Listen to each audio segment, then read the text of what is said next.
everyone. Thank you so much for being here. I know this is a moment which brings together many of the LEAD alumni, so conversations are always more fun than listening to somebody speak. But I'm amazed to bring this wonderful group together to share their perspectives as climate executives, startup entrepreneurs from the nonprofit world, and even the government about how experienced leaders like you can make a dent in the climate crisis. And each of them, more than their professional experience and expertise, has been to me a valued friend and trusted advisor as I have navigated my own journey. So hope you find this session helpful. To dig into our backgrounds a little bit, to the far corner, we have Susan Gladwin. Susan is a senior advisor at the US Department of Energy Loan Programs Office, where she works on originating and funding a portfolio of virtual power plant projects. She also advises and invests in early stage climate tech companies like Checkerspot, Orbis Electric, and 10 Power, in addition to serving on many climate-focused nonprofit boards. Susan is a Cleantech 1.0 OG. She spent over 15 years in this world before it was even cool. And before making the switch to climate, she worked at Apple and Autodesk, launching iconic products and advancing sustainable innovation in the built environment, manufacturing, transportation, and energy infrastructure. Then we have Benjamin Canner. Ben is also a Cleantech 1.0 OG, and he moved into the climate space after beginning his career in commercial real estate. He worked for Rabobank in their renewable energy and infrastructure team in the early days. And after moving away from climate to found 2 companies, he decided that he needed to come back, and now is the SVP of sales at Loop Global, which is an EV infrastructure company operating at the intersection of his interests in real estate and climate. And last but not the least, we have Anshuman Bapna, who is also a GSB alum and is the founder and CEO of Terra.do. Terra is a learning platform for working in the climate economy.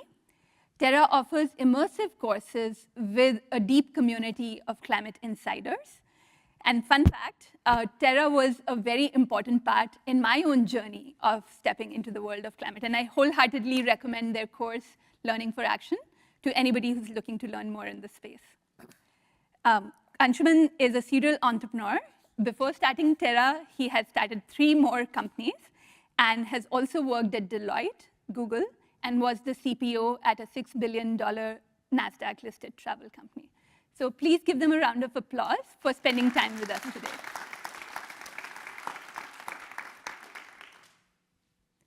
Wonderful. So diving into the questions, Anshuman, I'd love to begin with you. And let's go into a little bit deeper into your personal story of what drew you to climate and how did that transition come about? Sure. Thanks, Parul. Hi, everyone. Good afternoon. Thank you for figuring out how to get out of the food coma and being here on this beautiful afternoon. And of course, Parul gave a great plug to our learning programs. You can use a discount code, Parul Gupta. And just joking. But my own story, as you can see from what Parul described, has been as an outsider. So I was not in climate. I was always climate anxious, but never took the time to dig deeper. And my origin story started out personally, and I think a lot of you might relate to that, and then became of professional interest as well. So 2016, I had taken my 2 young kids to Australia, to the Great Barrier Reef. And my daughter was at that time about 8 years old, so she was old enough to snorkel. And I still have a video of her snorkeling, and she was happily humming in the water. That's how enchanted she was. And my son was too young at that time, and so therefore he was in the boat. And in my mind, that was all fine, because we would come back when he grows up to the Great Barrier Reef again. 2016 was the first of the years when, because of global warming that year, the mass bleaching happened. And that happened successively 3 continuous years, and about half of the reef is almost dead already. And that kind of brought me to this point when saying, well, this is something which I thought You could see this thing from space. This is one of the most amazing things on our planet, and I had been taking it for granted. What else about the world around us have I been taking for granted? So that started my journey. And then professionally, I remember back in 2019-20 when I was thinking about how I could transition my skills into climate and couldn't find a great place. At that time, I was speaking to hundreds of people. I spoke to everything from people working on nuclear fusion to people working on environmental justice all across the world, trying to figure out where I could fit in. And the big insight was that this aha moment was that, look, we're talking about transforming everything from energy to agriculture, transportation, manufacturing, even horizontals like finance. And yet, the number of people working on this is a few couple of million at best. This is a third of the world's GDP that we're talking about transforming. How is this going to happen unless there are 100 million people working in climate? So to me, the big deja vu, the big aha moment was, well, this feels like the internet revolution back in 1998, 99, when I started my first company. It was supposed to be this cute little thing on the side that would not amount to much, and here we are 20 years later. And it felt like the climate revolution and the climate economy would be as big, if not bigger. So that was my origin story of trying to get into climate and trying to get lots of other people in as well. Yeah, fascinating. Thank you, Anshuman. Ben? I feel like mine is a little bit more selfish. So it all started, I think, when I went to another Bay Area university, Cal, and maybe became a little bit of a tree hugger, but ended up going into finance and then went back to business school in New York. And coming out of business school, or while I was in business school, I should say, felt like, hey, if I'm going to stay in business, obviously, and potentially even stay in finance, I want to do something that I can really feel good about. So as was said in the bio, I went and worked at Rabobank in their renewable energy and infrastructure team, and that was kind of 2012. So this was clean tech back then. We hadn't rebranded to climate yet, but everybody kind of in finance or really looking at the climate space thought that project finance, oh my goodness, this is a great thing. And I got in there, and I don't think that anybody of my classmates really knew what that meant. And so this was looking at 40-year cash flows and just trying to limit the bank's downside and who was going to scrape bird poop off solar panels for the next 40 years. So not exactly the most exciting thing in the world. And then I went away from it. I became an entrepreneur, did things in software and other stuff, and then having exited my last company, I thought, I don't want to start another one, but I really do want to get back into the climate space because, as Anshuman has said, and I think we all know, like this is one of the most pressing problems that humanity has to face. And so even if I can be a little bit of a solution to that problem and at least put my effort towards helping to solve that problem, then with two little kids and whatnot, I can feel better about that. And, it really is back to the whole mantra of doing well by doing good. I am in sales. I'm coin operated now. I like making money, right? And so, it is that application still of being able to be in business, to have, financial motivation, but still being able to make an impact on the world. And when those two things really come together, that's really where we're going to see change, because unfortunately, or fortunately, that's really what drives the world a lot. So yeah, that's kind of my story now. Yeah, thank you. And thanks so much for bringing us together today. Really appreciate it. And thank you guys all for coming. I heard a lot of people from around the world, so it's exciting to see the global community here. I guess from my perspective, my career was not starting out in climate at all. It was really driven by tech and innovation, and yet I had this affinity and interest and care for nature, kind of more on a personal side. I think that began when I was young. There was a magazine way back in the day called Ranger Rick. Has anybody heard of it? It was a long time ago, but it was a nature magazine for children, and it sort of was one of the many touch points that made me sort of pay more attention to what was happening in the natural world. And even as I came to California, I worked at a very early internet startup. I worked for Apple and was doing so much fun things around innovation, bringing out things like iTunes and so forth. But at the same time, as I was living here, in fact, in Palo Alto, I was active in local issues, and we had a big slide, mudslide of Highway 1 along the coast a long time ago, and it took out the highway, and they were basically going to build across this inland path that was going to endanger a special little blue butterfly that was only found in that area. And so on the side, I became active to try to save Montero Mountain and preserve this special habitat, which resulted in a tunnel. So if you ever take Highway 1 down south from here, you'll see this tunnel. It's quite impressive, but that was built to save literally this particular species. And so that kind of interest was always there for me. And meanwhile, I was working in this world that really had nothing to do with it. And despite efforts at Apple at that time, it wasn't, Arun was talking earlier about so much depends on that top leadership. And Steve Jobs at the time just was not particularly focused on environmental issues as has changed with folks like Tim Cook and Lisa Jackson who are there now. So there wasn't an avenue for me to pursue there. So I was going more toward, I could see that clean tech would be like the convergence of my interest areas and trying to find a way in. So spent some time, there wasn't Terra.do, there wasn't this school. There was a little program here in Palo Alto called, it was called Be the Change, or Bay Area something Action, and now called Actera. So I went through a program there. Long story short, did a lot of pro bono work in the clean tech space to get to the point where I could be working in that space, which I ended up doing for some years at Autodesk. And that led me to current career in the Department of Energy, which I'll talk more about. But it was a convoluted kind of weaving, like trying to find a way. And sometimes the path is not always that straightforward, but just kind of kept moving towards this ultimate goal, even though I wasn't sure what it was going to look like.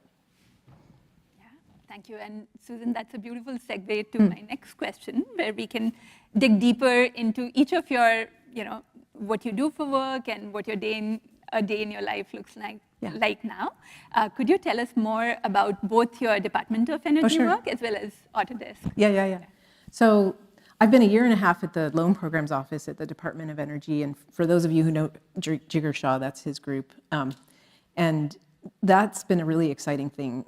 In today's New York Times, they have a great little video that they made called "The Deep State is Actually Pretty Awesome."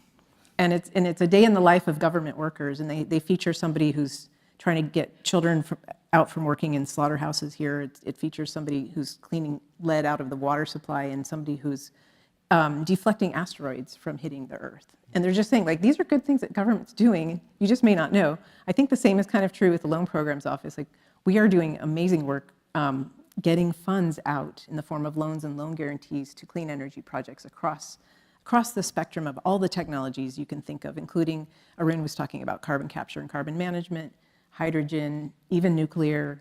I'm not working on that, but electric vehicle charging, et cetera, et cetera. So I'm actually focused on virtual power plant projects, which is where you have thousands of small, what we call distributed assets that are aggregated together by software such that they act like a power plant in terms of how they manage load on the grid. So those of you who might have been here a year or so ago when we had a big heat wave, everybody turned down their thermostats and we avoided blackouts. That's what's happening.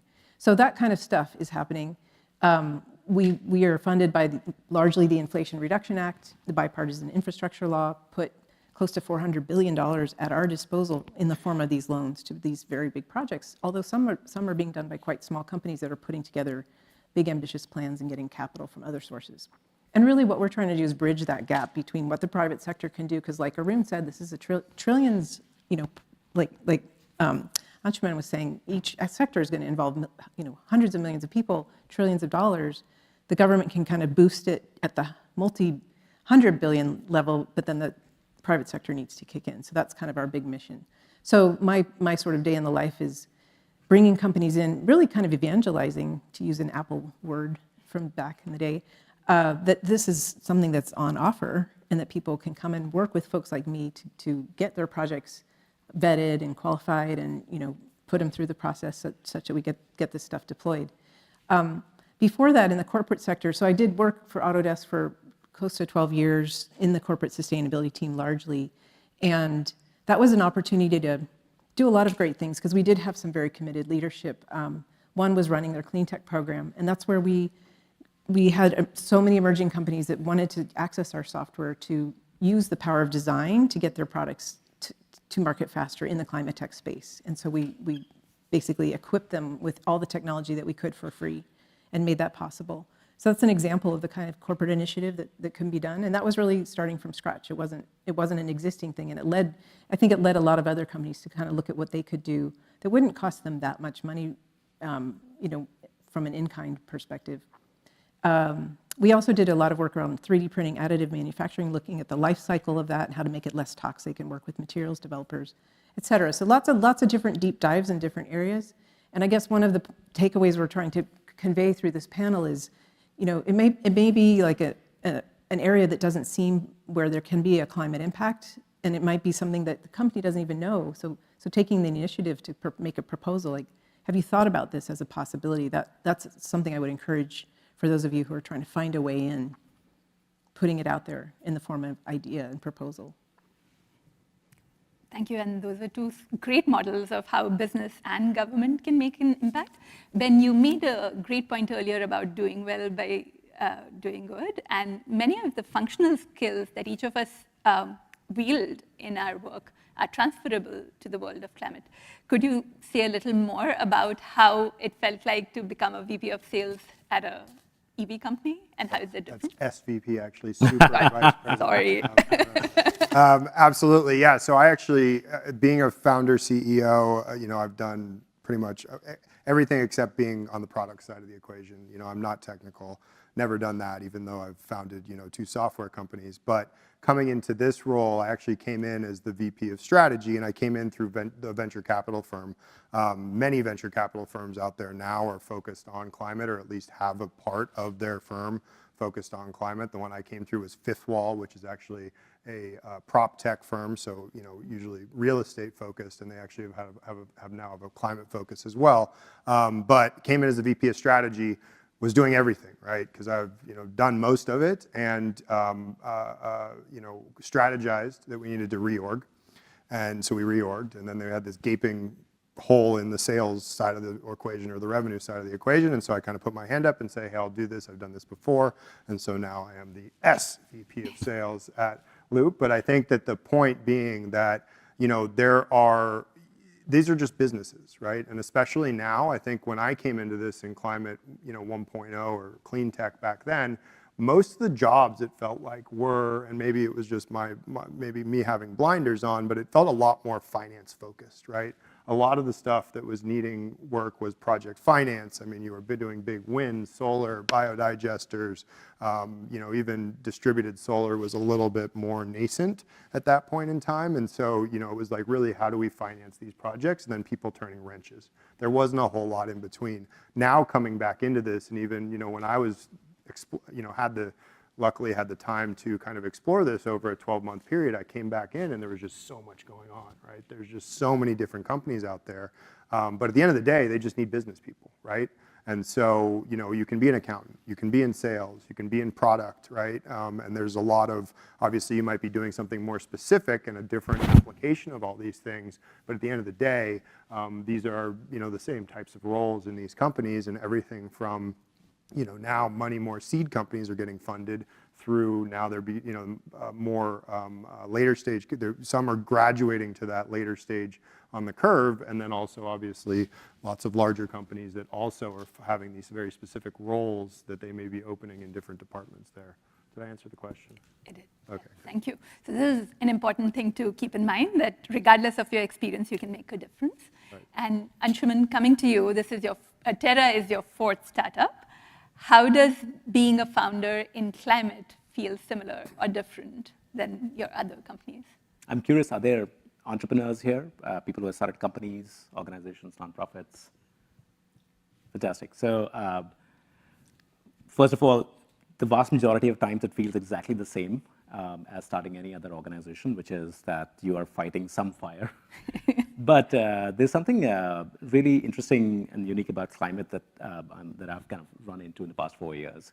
And I would almost bucket this into 2 different things. There's a lot more resonance and a lot more dissonance than what I had encountered in my previous startups. So resonance, how? So resonance is in the sense that if you're running a startup, then your employees and hopefully your investors are resonant with what you are trying to get done in the world, right? You interact with them on a daily, weekly, monthly basis. They're all kind of aligned towards the same thing. Same is true for what we are doing in climate and in Terra as well.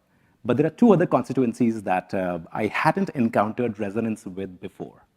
One is the wider ecosystem. So I've just been blown away by the amount of givingness that is inside the climate ecosystem. And these might sometimes be ostensible competitors who are trying to help each other do better on trying to do whatever they're doing in climate. And that level of access, that level of warmth, I haven't seen in any other sector before. So therefore, from a action standpoint, pick up the phone, send out a LinkedIn message to anyone working in climate, and I can tell you that your hit rate would be higher than anywhere else you've encountered. That's one. But the other constituency where I find a lot of resonance is actually with my kids and my family. This is just like, I mean, the quick anecdote that I have is that I was running at the Dish right behind us at Stanford, and there was this old friend of mine from 20 years ago that I ran into who had 2 kids there. And one of the kids asked me, like the parent asked if they wanted to chat with me, and they said, unless he's a billionaire. And I said, I'm not a billionaire. He was like, okay, then in that case, it doesn't even matter. But the other girl, she picked up on the fact that I work in climate, and she wouldn't let me go after that. So that's the beautiful thing about working in climate, that you're truly working on something that matters. So that's the resonance part. But I think the dissonance is that you always, I mean, as a startup founder, you're always trying to find product market fit. It arrives and then it goes away, you need to find the next thing and so on. So that's pretty similar to other startups. But the dissonance that I feel here is that you almost wake up every morning to some cataclysmic news on one side and some extremely optimistic thing on the other side. And you have to kind of balance the two and still get to work. And that cataclysmic news is truly something which hits home because it's talking about the world that you're living in, the world that your children will inherit. So it's this complete dissonance that you encounter every morning. And the fact that no matter how hard that we're working at this, we might still not be able to save everything that we need to save. So therefore, this understanding, this belief, and yet being able to optimistically move forward is something that I hadn't really been prepared for before coming in here. I just want to press on one thing that he said. The community around this, like if you want to do this, get plugged in, because that's how we know each other. I have run into him before and run into his people that work there, his company. He's like a mini celebrity in the space, by the way.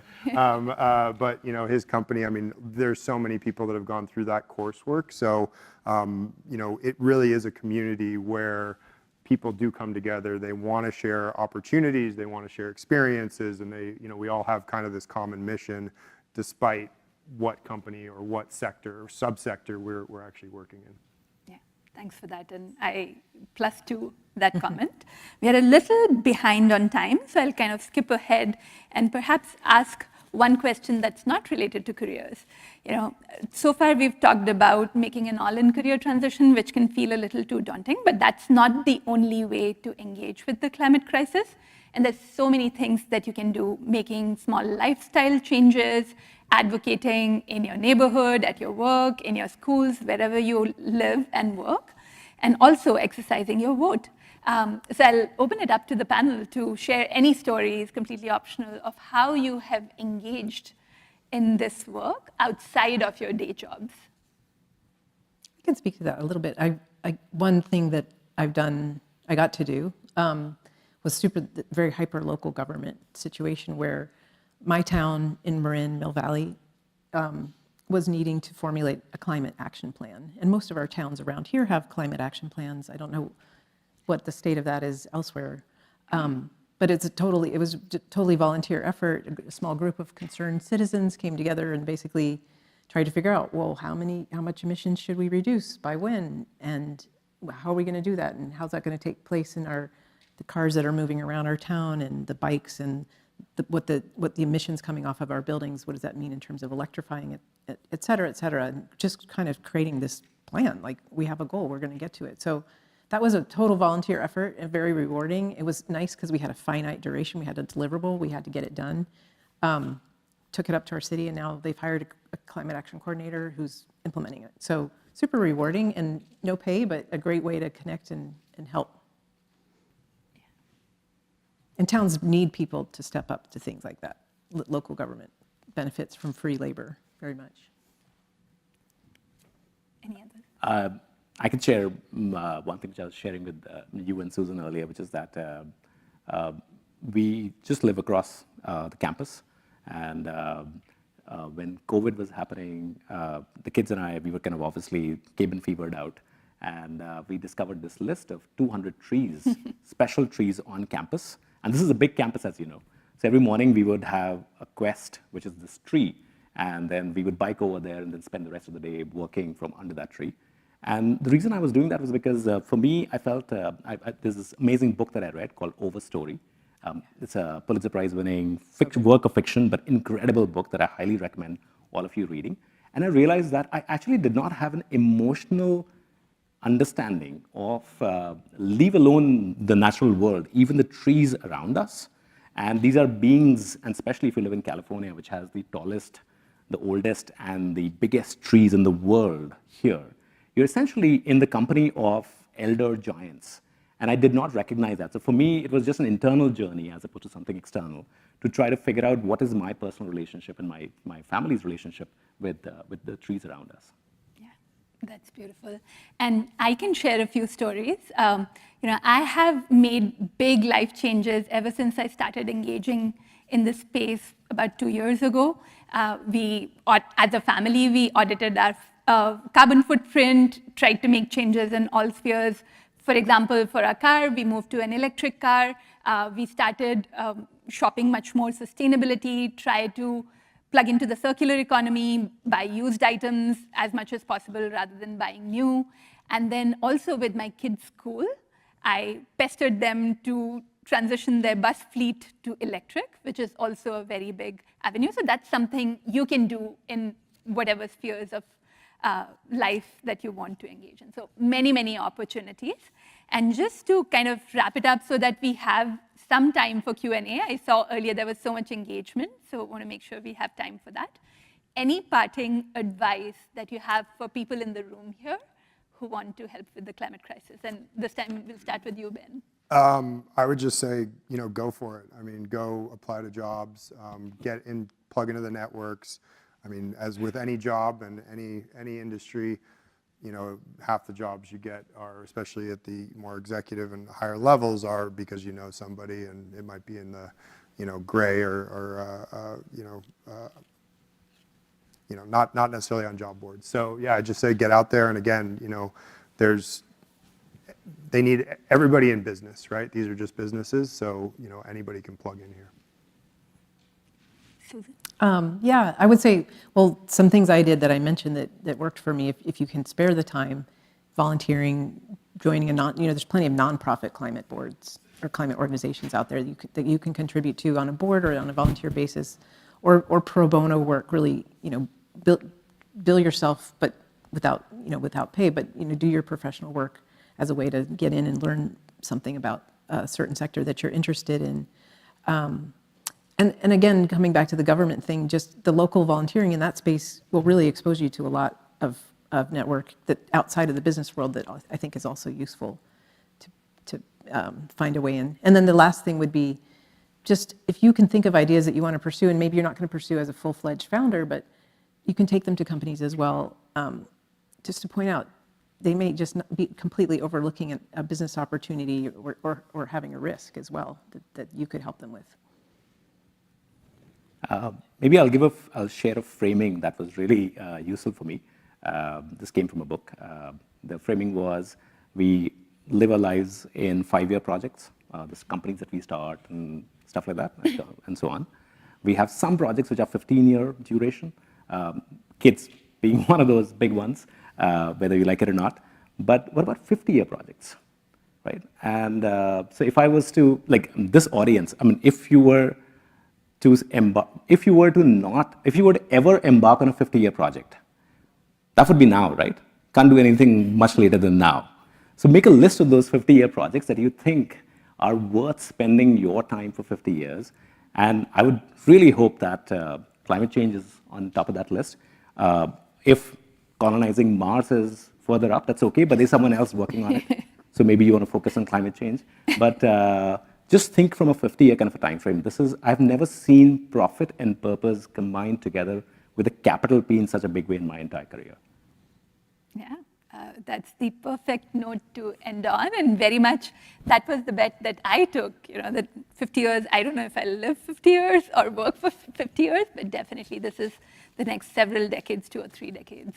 I see this problem will be with us, creating lots of opportunities to make a difference. So with that, I want to thank all the panelists for spending time with us and open the floor for Q&A. Oh, here they come.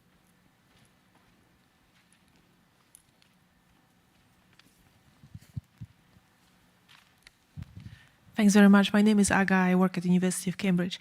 And my question is, I think it's lovely to think about sustainability, about something that gives us only progress and going to new things. But I think that the pace of progress we've achieved so far means that I think we need to also be prepared to give up a little bit. And I wonder if you have any advice about how to maybe make the case to other people to think that, you cannot live sustainably in the way we're consuming on a daily basis. I don't know if you have any thoughts of that. Yeah, I mean, there's that.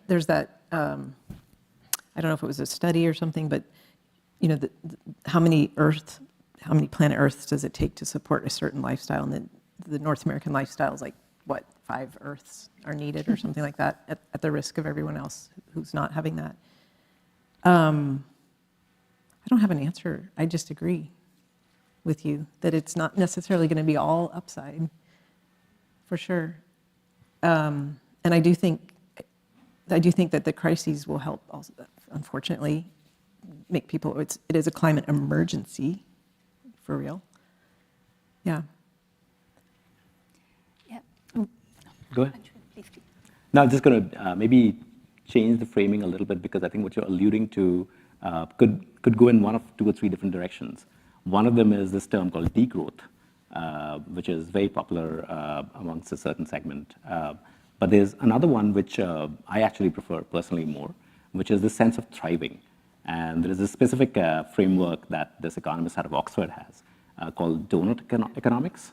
And the donut economics is literally a donut in which the inner part of the donut is social goods that we all need, education, safety, etc. And the outer part of the donut is the planetary boundaries that we exist in. So the idea is not to just go up and to the right forever. The idea is to be in that sweet spot of that donut. And that is the framing that I personally like a lot more. And I think that framing encompasses the complexity of the world that we live in as well. Both the fact that we have 3 to 4 billion people that need to get out of poverty and consume more of the resources before they get there. But at the same time, also the fact that we need to be changing the way our own relationship with our economy, with our natural environment, and to each other is at the same time. Yeah. I could add to that this notion of internalizing the cost of carbon, or internalizing the cost of any externality. Externality being where we've outsourced the true cost of some kind of function, whether it's some form of pollution or extinction or whatever. And there are some organizations that are, like Microsoft, for example, in order to reach their net zero goals, they're purchasing carbon credits, so they're paying money to do that. And what they've started to do is distribute that cost throughout the organization. So it's not just like, oh, the sustainability team will take care of that. It's like, oh, I'm developing product and it has this cost associated with it. Can I innovate out of that cost? Like putting that cost in to the equation, I think is a big win. And that can take place in so many different ways. I would just add, I think it all comes back to money, unfortunately. Like I think somebody said, I forget, some venture capitalist or something said, the next $1 trillion business is going to be a climate business. So like if you can solve that problem where you intersect money and climate, then people will pay attention more. Yeah. So to kind of sum it all, I've felt that different people have different motivations. For some, kids is a big motivator. For some, the love of nature is a big motivator. For some, it's the economic opportunity. So really find what is it that speaks to the person that you're making a case with. And there is something that climate can offer. Hi, I'm Pallavi. Thank you for this great session. So I was actually speaking to a fellow leader, and we were talking about how sustainability means different things to different people. Parul, like your example, it could be switching a car to electric or eating in a more sustained way, food sustainability, etc. So it's almost like a religion, like we all have a system, a belief system towards sustainability. But I want to hear from y'all, is there opportunity that you all want to nudge us towards, like your top opportunity, that we don't have to make a switch immediately, like found something or completely make a career transition just yet, but like a top opportunity that we can all just do it in a day and act towards this belief. So, yeah. Can I take that? Great question, Pallavi. And I think, so first of all, my personal belief is that every job is a climate job. So you don't have to switch out of what you do into some new thing that has the label called climate job. What you do right now, and I can guarantee you, whatever you pick up, I can tell you the climate version of that job. But so imagine imagine an organizational context. There's this famous sociology research on how a large group of people, whether it's a society or a nation, flip over to believing a new belief. And that's the tagline, the TLDR is 3% of highly committed people who believe in that can actually flip over the entire segment. So imagine being inside an organization and being one of those 3% people, or organizing those 3% of the people to go look very closely at what the business does, and not just come up with something from the outside, but internalize and see how business could be done better, whether it's through their supply chain, how they do procurement, how they communicate to customers about consumption, and so on. And there are lots and lots of examples out there. So you don't have to change your job at all, in my opinion. You have to stay exactly where you are and make a lot of impact in the sphere of influence that you have. Although in our pre-call, I said a dentist is not really a climate job. A dentist? That's the one. Well, are you a We'd find a way there. I hope not. Yeah, exactly. Yes. But I was thinking too, from a lifestyle perspective, because you were talking about do something every day.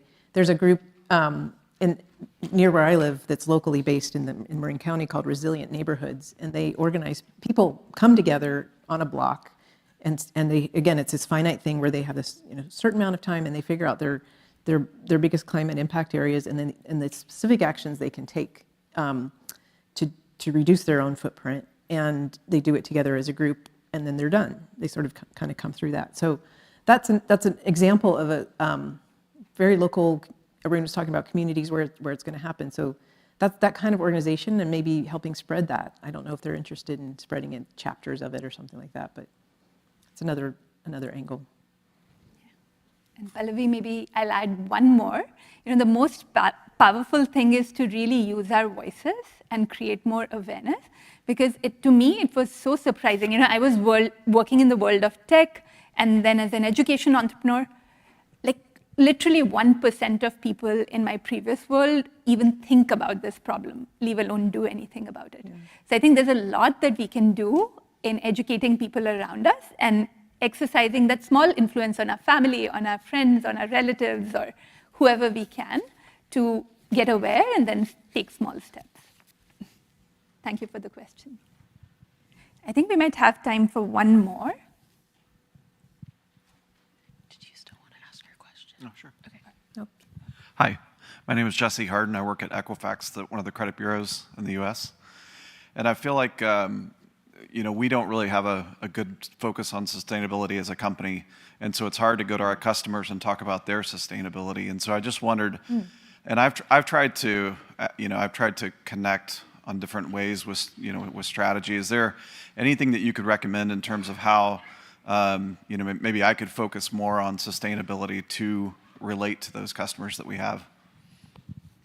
I think that's interesting. I wonder if just what pops in my head is like, is there any kind of discount or some kind of extra credit rating, or like some way to boost reward? Yeah, and that's where we went. I went towards carbon credits. So the idea that maybe as they purchase more from us, then we could offset with carbon credits, and we ran into legal issues. But yeah, that's kind of where I started. It's just it's kind of surprising that there's not a lot of focus on that yet. I don't know if it's just too early, or there's too many complexities to how you integrate two organizations together. But are you saying internally, or how the company itself could be more of an initiator of this industry? Yeah, I mean, I'd like my company to drive. I mean, selfishly, I'd like to see more more sales for my products to my customers. But certainly, it serves a dual purpose.